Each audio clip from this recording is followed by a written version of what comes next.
우리 하나님의 말씀을 함께 보시겠습니다. 모세가 그의 장인 미디안 제사장 이드로의 양떼를 치더니 그 떼를 광야 서쪽으로 인도하여 하나님의 산 호렙에 이르매 여호와의 사자가 떨기나무 가운데로부터 나오는 불꽃 안에서 그에게 나타나시니라. 그가 보니 떨기나무에 불이 붙었으나 그 떨기나무가 사라지지 아니하는지라. 이에 모세가 이르되 내가 돌이켜 가서 이 큰 광경을 보리라. 떨기나무가 어찌하여 타지 아니하는고 하니 그때에 여호와께서 그가 보려고 돌이켜 오는 것을 보신지라. 하나님이 떨기나무 가운데서 그를 불러 이르시되 모세야 모세야 하시매 그가 이르되 내가 여기 있나이다. 하나님이 이르시되 이리로 가까이 오지 말라. 내가 선 곳은 거룩한 땅이니 내 발에서 신을 벗으라. 아멘. 네, 우리 서로 바라보시면서 인사하시겠습니다. 네, 주며 듭시다. 네, 우리 삶 속에 주님이 스며들어서 날마다 하나님께 더 가까워지시기 바랍니다. 네, 우리 수련회를 준비하면서 또 하나의 인사가 있었죠. 네, 한 번 더 인사하시겠습니다. 성장합시다. 네, 우리 신앙의 성장을 꼭 이루어서 하나님을 기쁘시게 하는 우리 모두가 되기를 축복합니다. 오늘 우리가 읽은 이 출애굽기 말씀은 모세가 하나님께로부터 사명을 받는 아주 유명한 장면입니다. 그리고 우리에게는 조금 더 유명한 말씀입니다. 우리는 이 말씀을 수련의 둘째 날 우리 아침 묵상 말씀 구절로 읽었었습니다. 다들 이미 깊은 묵상을 하셨을 겁니다. 저도 특히 오늘 전하는 이 말씀 내용은 그날의 묵상 덕분에 준비하게 됐습니다. 수련회 묵상 시간에 우리는 말씀을 천천히 읽으면서 또 한 번 더 천천히 읽으면서 하나님께서 나에게 주신 이 말씀 계속 마음에 남는 구절을 묵상했었습니다. 그렇게 묵상하는 시간에 하나님께서는 우리에게 음성을 들려주셨습니다. 하나님의 말씀을 묵상하는 시간, 수련의 기간만 잠깐 하고 끝내지 말고 앞으로도 계속 동일한 방법으로 또 시간을 내어서, 이게 중요합니다. 내 하루의 시간을 꼭 내서 하나님 말씀을 보시기 바랍니다. 더 큰 아멘을 들었습니다. 분명히 마음속으로 많이 하신 거 다 들었습니다. 감사하게도 우리 교회는 매일매일 동일한 말씀으로 많은 성도님들께서 묵상을 하며 말씀을 나눕니다. 이런 일이 끊이지 않고 더 많은 성도님들께서 참여하기를, 그래서 말씀이 능력으로 나타나는 우리 일산 영문교회가 되기를 소망합니다.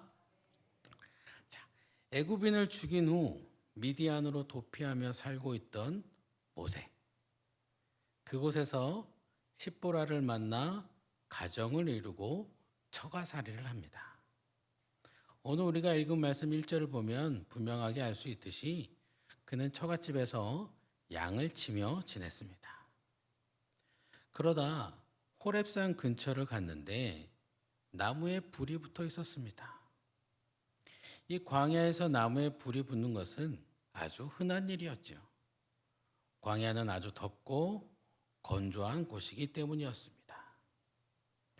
다행인 것은 나무들이 숲처럼 우거져 있지 않았기 때문에 불은 금방 꺼진다는 것이었습니다. 그런데 모두가 아주 잘 알고 계시듯이 모세가 본 불이 금방 꺼지지 않았죠. 양을 치다가 나무에 불 붙었네 하고 대수롭지 않게 여기던 모세의 생각은 아직도 타네? 지금도 타네? 하면서 점점 변해갔습니다. 그러다가 이거 도대체 어떻게 된 일인지 내가 한번 가서 봐야겠다. 그렇게 생각하게 되었습니다. 그렇게 불이 꺼지지 않는 곳을 찾아간 모세는 하나님을 만났고 하나님께서 들려주시는 말씀을 들었습니다. 하나님의 뜻을 알게 되었고 하나님께서 주시는 사명을 가슴에 새겼습니다. 그래서 이를 시작으로 결국 이스라엘의 모든 백성들은 출애굽을 하게 되었고 하나님의 약속의 땅 가나안으로 들어가게 되었습니다. 이 모든 일들은 이미 하나님께서 계획해 놓으신 일이었습니다. 하나님께서는 이미 이스라엘 백성들에게 약속의 땅인 가나안을 주식으로 정해 놓으셨습니다. 당연히 출애굽도 계획해 놓으신 것이죠. 이를 위해 모세를 사용하시는 건 역시 이미 하나님께서 결정해 놓으신 일이었습니다. 그런데요, 왜 이 일을 모세가 80세가 됐을 때 시작하셨을까요? 출애굽기 7장 7절을 보면 그들이 바로에게 말할 때 모세는 80세였고 아론은 83세였더라.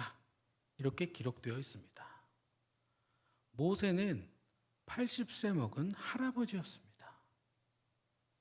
어차피 하나님께서 이미 다 정해 놓으신 거, 모세가 조금이라도 젊었을 때, 힘도 있고 능력이 있을 때 시작했으면 좋았을 텐데, 도대체 왜 모세가 호호 할아버지가 된 후에야 이 일을 시작하셨을까요? 또 있습니다. 모세는 한때 애굽의 왕자였습니다. 비록 공주가 주운 아들이지만 그래도 왕자였습니다. 즉 애굽에서 영향력이 있는 위치에 있는 사람이었습니다. 그러면 이때 모세가 왕자로 있을 시기인 이때 모세를 사용하셨으면 더 좋지 않았을까요? 아예 모세가 애굽의 왕이 되어버렸으면 얼마나 편했겠습니까? 비록 적통은 아닐지라도 왕자가 그래도 왕이 되기가 더 쉽지 않았을까요? 그날에 여호와께서 모세가 바로에게 은혜를 입게 하사 애굽의 왕이 되게 하셨더라. 이랬으면 모든 일들이 훨씬 수월하게 진행됐을 겁니다. 왕이 된 모세의 명령 한 번이면 이스라엘의 해방은, 출애굽은 아주 쉽게 이루어졌을 겁니다. 그런데 왜 우리 하나님께서는 모세가 살인자가 되어 도망자가 된 후에, 그리고 신체 활동 역시 힘차게 할 수 없는 할아버지가 된 후에야 그를 만나시고 그를 사용하셔서 이스라엘 백성들의 구원을 실행하셨을까요? 지위도 낮아졌어요. 이제 죄인이니 지위가 아예 없지요. 이렇게 지위도 낮고 힘도 없고 아무것도 할 수 없고 나서야 하나님께서는 모세와 일을 시작하십니다. 왜 이렇게 늦게 일을 진행하셨을까? 이미 다 계획해 놓으신 일을 좀 미리미리 좋은 상황에서 진행을 했으면 훨씬 효율적으로 일이 다 진행되었을 텐데 왜 이렇게 늦게 진행하셨을까요? 우리 하나님이 게을러서 그랬을까요? 자꾸 오늘 할 일을 그래 내일로 미뤄야 하느니라 그래서 그랬을까요? 당연히 아니죠. 오늘 우리가 읽은 말씀에 그 이유가 나와 있습니다. 4절 말씀을 우리 한번 같이 읽어보도록 하겠습니다. 여호와께서 그가 보려고 돌이켜 오는 것을 보신지라. 하나님이 떨기나무 가운데서 그를 불러 이르시되 모세야 모세야 하시매 그가 이르되 내가 여기 있나이다. 제가 방금 강조해서 읽은 부분이 있죠. 하나님은 모세가 하나님께로 돌이켜 오기를 기다리고 계셨던 겁니다. 모세의 삶을 가만히 보면 그가 태어났을 때부터, 아니 엄마 뱃속에 있을 때부터 하나님께서 계속 함께 하셨습니다. 그러니까 다른 아이들은 태어나자마자 죽임을 당했는데 석 달이나 살아 있었죠. 하나님께서 함께 하시니까 그가 누운 갈대 상자가 강물에 빠지지 않고 떠서 흘러간 겁니다.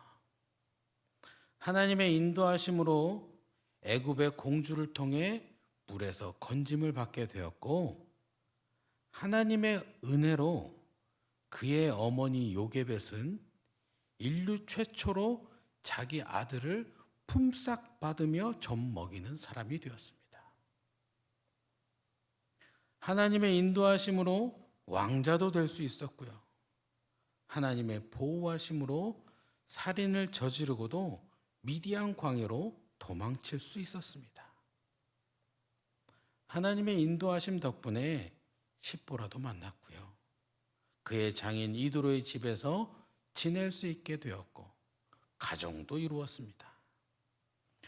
어느 것 하나 하나님께서 함께 하시지 않았다면 이루어질 수 없는 일이었습니다.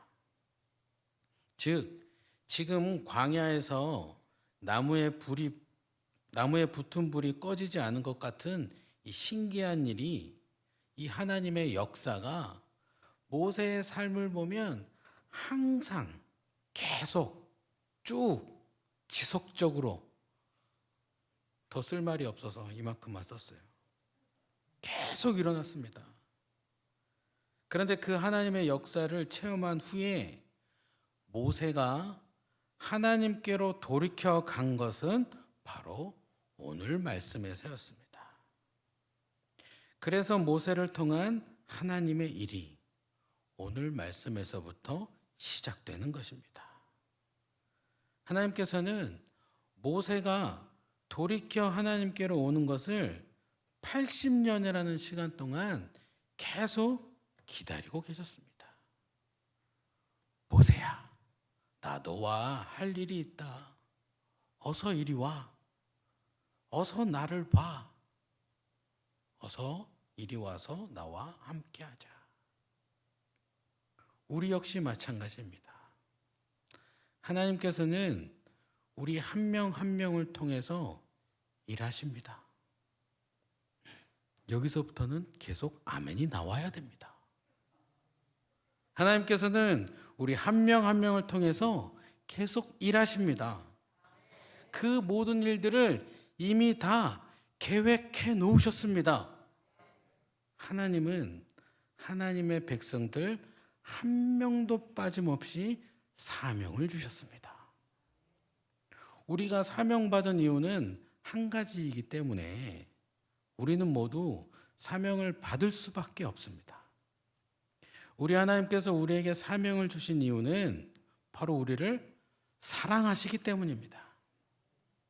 애초에 우리는 티끌이었어요. 즉 아무것도 아니었습니다. 그런데 하나님께서 우리를 그저 사랑하셔서 우리 코에 생명을 불어넣어 주셨습니다. 그러나 우리는 하나님의 그 은혜를 저버렸지요. 그래서 죄에 허덕이며 살았습니다. 그런 우리를 구원하시고자 독생자 예수 그리스도를 보내주신 우리 하나님이시죠.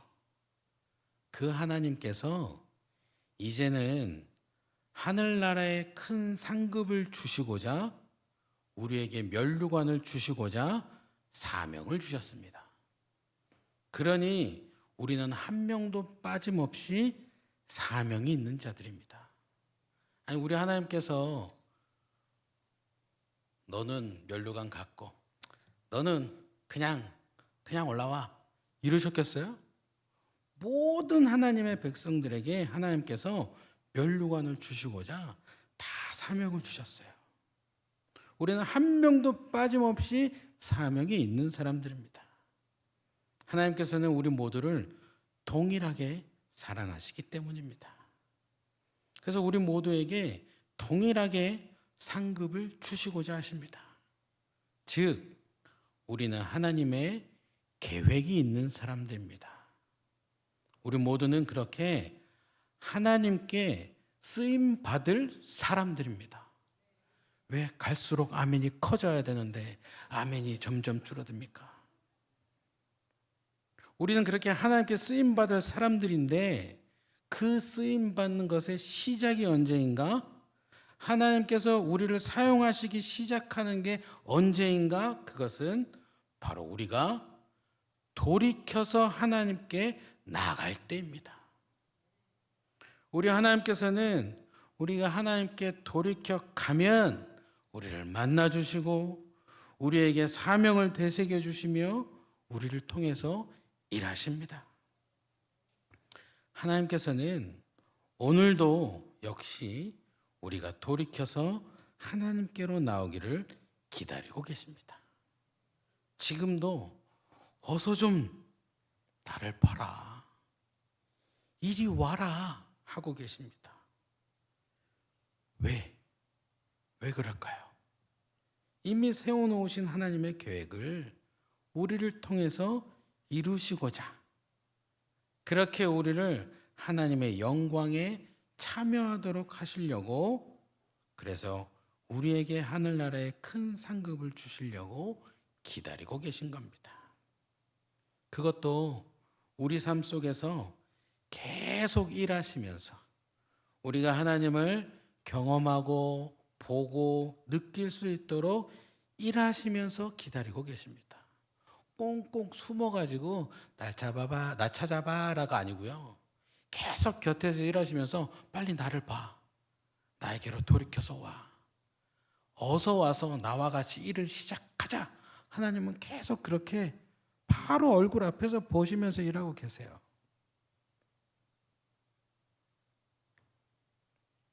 표정들이 전혀 공감이 안 되는 표정인데요. 제 아들이 둘이 있죠.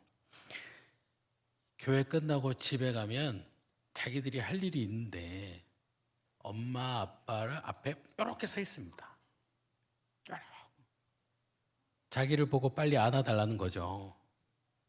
우리 하나님이 우리 보고 앞에 이러고 있습니다. 어서 나를 보고 함께 하자고. 오늘도 우리를 사랑하셔서 우리 곁에서 역사하시는 그 하나님을 꼭 보시기 바랍니다. 그리고 그 하나님께로 돌이켜 나아가십시오. 바로 그때 하나님께서는 우리를 만나주시고 우리를 통해 일하시기로 작정해 놓으신 그 일을 시작하십니다. 그리고 당연히 그 일의 마무리까지 함께 하십니다. 자, 여기서 하나님께 돌이켜 가는 게 엄청난 것을 해야 되는 게 아닙니다. 오늘의 모세 엄청난 일을 했나요? 그는 그저 신기한 일을 보고 그곳으로 갔을 뿐입니다. 우리 역시 하나님께서 일하시는 것을 보고 신묘막측하게 역사하시는 그 하나님의 일을 보고 그 자리로 가기만 하면 나머지는 하나님께서 다 끝까지 이루시는 것입니다. 그것도 아무것도 안 한 나를 통해서, 아무것도 아닌 나를 통해서 하나님의 일을 이루시는 것입니다. 언제나 하나님께로 돌이키는 우리 모두가 돼서 하나님을 만나고 하나님의 일에 순종함으로 감사함으로 쓰임을 받는, 그래서 우리 삶을 통해 하나님의 나라가 확장되고 하나님께서 영광 받으시는 것을 두 눈으로 목도하는 저와 여러분이 되기를 주님의 이름으로 축원합니다. 기도하겠습니다. 참 좋으신 사랑의 하나님 감사드립니다. 언제나 우리를 사랑하시며 항상 역사하고 계심을 감사드립니다. 곁에 있는 하나님을 항상 보고 하나님께 나아가는 자들 되도록 인도하여 주시옵소서. 그래서 결국 하나님께서 기쁘시게 사용하시는 하나님의 백성의 삶을 살아가도록 함께하여 주시옵소서. 날마다 하나님만 보기를 원합니다. 날마다 하나님의 뜻이 무엇인지를 더 깨닫게 되기를 원합니다. 하나님 만나는 것에 게을리하지 않는 우리의 삶이 되도록 항상 함께하여 주시옵소서. 감사드립니다. 예수님의 이름으로 기도드립니다. 아멘.